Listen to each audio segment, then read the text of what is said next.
Break in পিরিয়ডের মধ্যে বলা হয় যে অনেকেই বলে যে 50-এর বেশি গতি উঠাইবেন না, আবার অনেকে বলে 60-এর বেশি গতি উঠাইবেন না, অনেকে বলে 40-এর বেশি গতি উঠাইবেন না।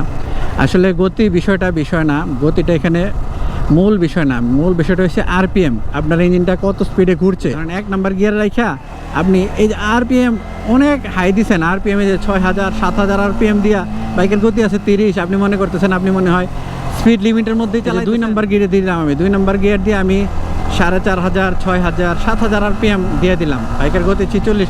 মানে আপনি চিন্তা করছেন বাইকের গতি তো 50-এর মধ্যেই আছে, আরপিএমটা কোনো বিষয় না। বাট ব্রেক ইন পিরিয়ডে আরপিএমটা হচ্ছে মূল বিষয়, আপনি বাইকের গতিটা মূল বিষয়। যে গিয়ারেই চালান না কেন আপনার আরপিএম যেন 4.5 থেকে এই যে 5000, প্রত্যেকটা 1 হলো 1000, 2 হলো 2000, 3 হলো 3000, প্রত্যেক 1 হইলো 1000 কইরা। আপনাকে অবশ্যই খেয়াল রাখতে হবে যেন আরপিএমটা এই যে 4.5 থেকে 5000 এর বেশি যেন আরপিএম না হয়।